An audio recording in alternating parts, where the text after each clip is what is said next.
Welcome into the show, Yinzers. My name is Jack Sperry. This is Steelers Talk. Today, I am going to be answering all of your burning questions surrounding the Pittsburgh Steelers as we are in the thick of NFL free agency. We got some great questions to get to today. So without further ado, let's jump right into the first question that comes from Young Noticeable 25, who says, get rid of Jack and Witherspoon and bring Bobby, and he means Bobby Wagner there. Now, if this happened yesterday, right? So yesterday meaning Tuesday, I would have been 100% on board. I was big time into go get Bobby Wagner camp. But this morning, Wednesday morning, they went out and got linebacker Cole Holcomb. I don't think that the Steelers are going to part ways with Myles Jack.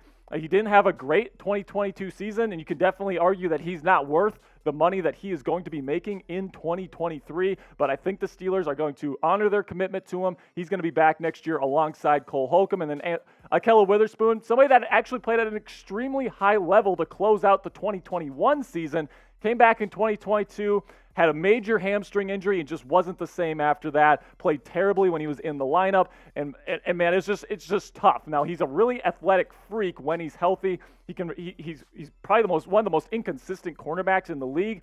But I think that he has a chance to really blossom in 2023. I think the Steelers are going to give him a shot to win that second outside cornerback role alongside Patrick Peterson. Next question comes from Not Webb's World, who says, would you trade DJ and a second or a third to Tennessee for their 11th pick to get Jalen Carter or a left tackle, then trade 32 for a late first so you can have 3 firsts because Branch, Jalen Carter, Addison, A+ first round.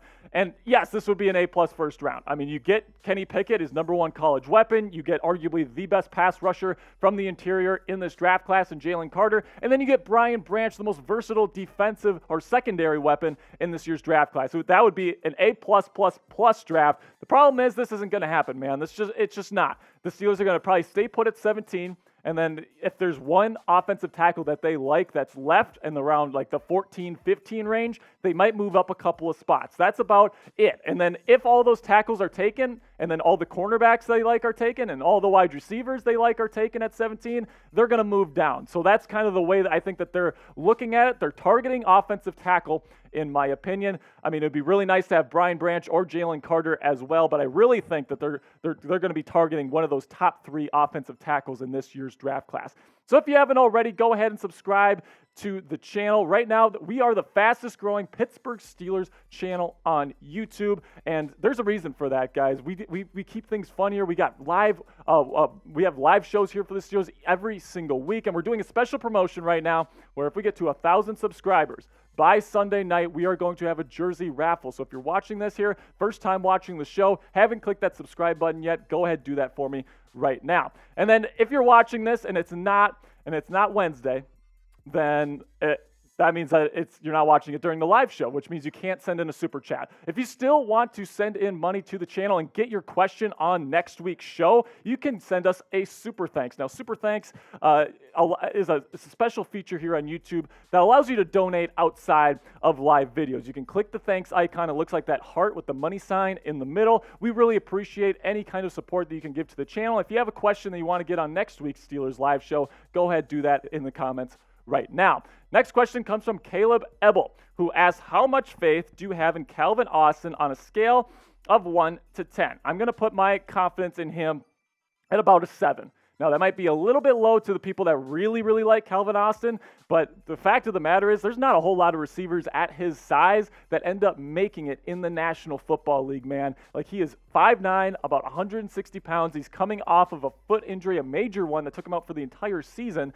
You know, there's definitely some doubt there, but his tape at Memphis in college was fantastic. He's explosive as all get out. He can be a real special teams weapon as well. I really like him as a player. I'm optimistic, but I'm cautiously optimistic about Calvin Austin III. Wouldn't surprise me whatsoever if the Steelers add kind of a bigger slot receiver to kind of give them a different flavor at that slot position this offseason. So go ahead, go into the comment section right now and grade the signing of Patrick Peterson. The first move that they made all offseason was to go get their new cornerback 1 for 2023. Grade it for me in the comment section right now with an A, B, C, D, or F. This is the pinned comment on today's show. So whenever you get an ad break, go into the comment section, find that pinned comment. It'll be right there at the top, and answer today's question.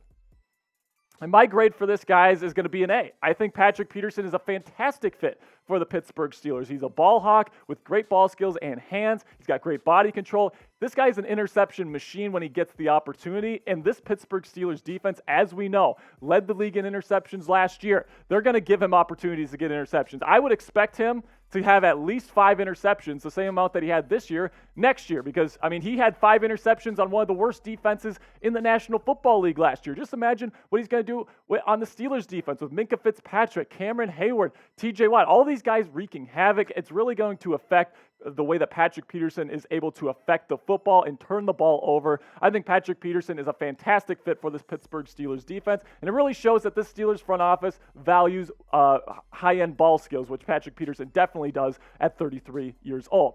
Next question comes from Not Webb's World, who asked Jalen Carter or Broderick Jones. Now, this one's a tough one, but I'm going to go with Broderick Jones here. If I had the choice between the two of them. Now, I know what you're saying. Jack, Jalen Carter is one of the top players in this year's draft class, and that's true. But we also know that he has some major legal issues right now. We also know that he did not perform well at his pro day today. Came out 9 pounds heavier than he was at the combine just a couple of weeks ago, and he had to stop the position drills this year because he was too tired. Like that concerns me a ton, man. With those two combination, with that 1-2 punch of concern, I would rather go with the guy Broderick Jones. I think is the perfect fit for the Pittsburgh Steelers at left tackle, and I think that there's actually a decent chance that he makes it to the Steelers at number 17. I think that he's an excellent player, an excellent run blocker. He's a mauler. He's very athletic. He's got long arms. He's got all the stuff that you look for, guys. And right now, I think that number one priority for the Steelers, you already have a great pass rush, so you don't really need Jalen Carter, but you do need to protect your quarterback in Kenny Pickett, who's trying to make that ascension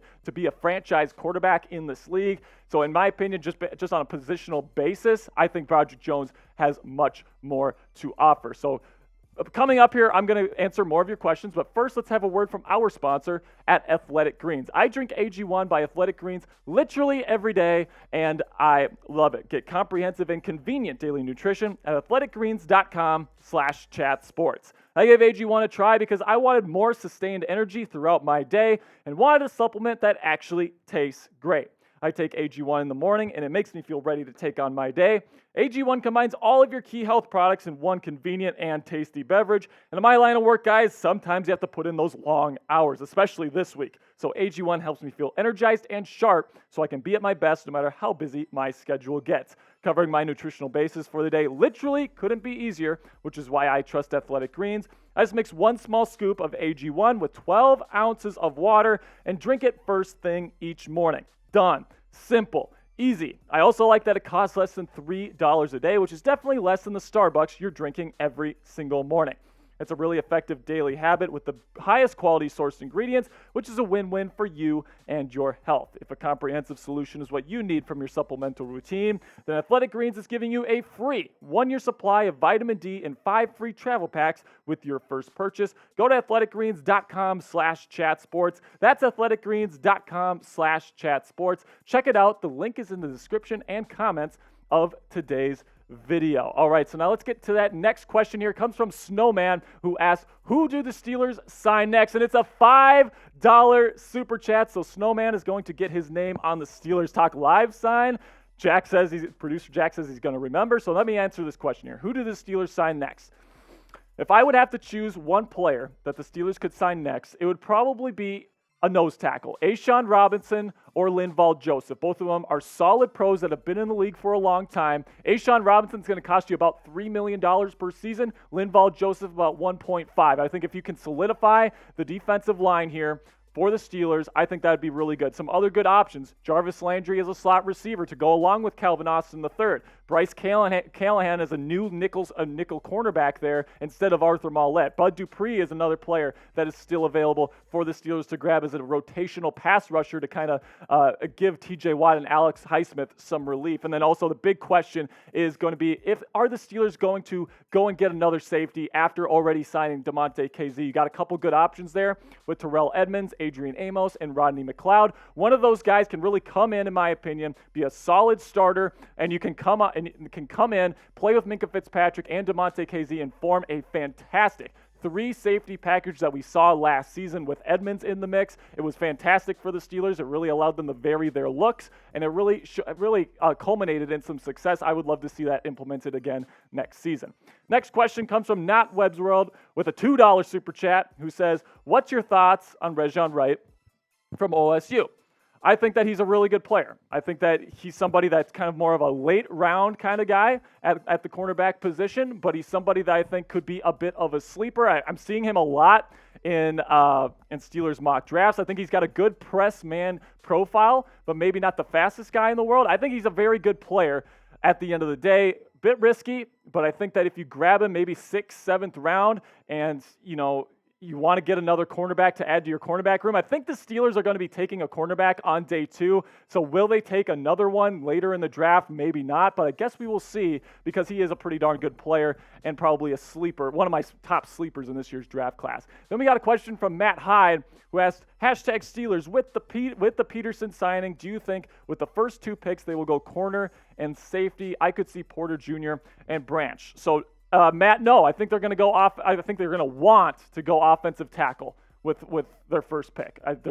They've talked with 3 guys: Peter Skoronski, Paris Johnson Jr., and Broderick Jones. Those were the only 3 tackles at the NFL Combine that they met with formally, which tells me that they are targeting offensive tackle in round 1. Now, if all 3 of those guys are off the board, then I think Brian Branch is definitely on the table, especially if they don't sign another safety in free agency. Because Brian Branch, he can do whatever you want him to do, man. You can play in the nickel. He can play at strong safety. I think he can play at free safety. I think he can even play a little bit of outside corner if you really want to screw with some offenses. I think that he's a really good player. He's a Swiss Army knife, and him next to Minkah Fitzpatrick it opens up so many opportunities defensively for Mike Tomlin. So if all 3 of the offensive tackle prospects are gone, then Brian Branch becomes a possibility. And same thing with Porter Jr., but I just don't think they're going to go Porter Jr. and Branch at 17 and then at 32. So was signing Larry Ogunjobi a good move for the Pittsburgh Steelers? I want to know this question. I've been seeing this debate on Steelers Twitter over the last 24 hours. It has been raging. I want to hear your opinion on this. Type hell yes or hell no. Was re-signing Larry Ogunjobi a good move for the Steelers? For me, I think that we'll see on that one because Larry Ogunjobi, when he's healthy, he is a very, very good player, man. Like really, really good. And at the contract that they got him for, like $10 million per season, that's less than half what the big names, the big name defensive tackles got this year. Deron Payne got $22 million per season. Javon Hargrave got a bag, right? These guys, these high-end defensive tackle free agents got more than double the amount that we paid Ogunjobi. But at the same time, $10 million is a lot to spend on somebody that graded about league average according to Pro Football Focus grading last year. He's always hurt, so it's going to be interesting to see how this works out. If he stays healthy and he plays well, this is going to be a fantastic deal. Omar Khan is going to look like a genius. If not, this is going to be a dud, and it's really going to hurt the Steelers in the long run. So the next question comes from Truth Teller Brand Piper, who says, go get Ekeler, man. Oh, my goodness. Like, I'm not even sure what a trade package for Ekeler would look like. Like, they would probably have to trade one of their running backs, probably Najee Harris, maybe even Jalen Warren too, and then they'd have to give up multiple firsts. Well, not multiple firsts. He's a running back, but it'd be interesting to see what a trade package would look like with Ekeler because Ekeler's one of those tough ones because running backs, just generally speaking, they're very replaceable. They're not very valuable in terms of like positional value. And, because of that, if they get traded, they don't get traded for very much. Like teams know that they're replaceable. There's a lot of good running backs in this year's free agency class. There's lots of good running backs in this year's draft class, and they're a hell of a lot cheaper than Austin Ekeler. But at the same time, Austin Ekeler did lead the league in total touchdowns last season. If he became a Pittsburgh Steeler, I'd probably lose my mind.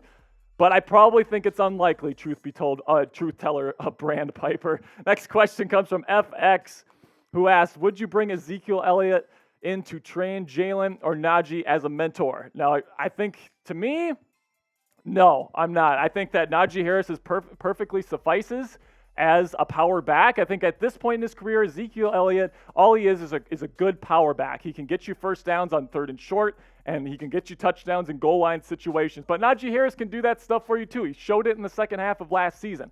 So Ezekiel Elliott, bringing him in for what he wants to be paid, I just don't think it's really worth it. I think he wants to go somewhere that he's going to play. I don't think that he would play much in Pittsburgh because I think Najee Harris and Jalen Warren have a really good thing going. So I think he's probably going to go elsewhere, but it's an interesting idea.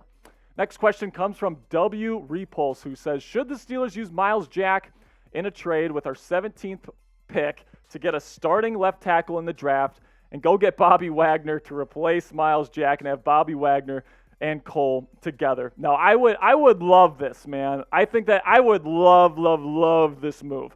The problem is I don't think the Steelers are even considering this. I think that they kind of like Myles Jack. I think they liked him when they signed him last season, and I think there's a possibility that they give him an extension to lower his cap hit, but I think at the end of the day, he's still going to be with the Pittsburgh Steelers next season. But as for if I would make this move, 100%, man. Now, do other teams view Myles Jack and his massive contract for a linebacker as an asset? Not too sure about that, but I'm not sure if any first-round team would accept that trade. But, I mean, if some sucker was willing to take it, I would absolutely take advantage of it. So if you're excited for Pittsburgh Steelers football in 2023, after they've added Patrick Peterson and Nate Herbig and have re-signed Larry Ogunjobi, I'm so excited, guys. If you're as excited as I am for Pittsburgh Steelers football in 2023, competing in the AFC North, make sure to smash that thumbs up icon right now. It's a free and easy way to help out the channel. I sincerely appreciate the support. I will see you guys later. Peace.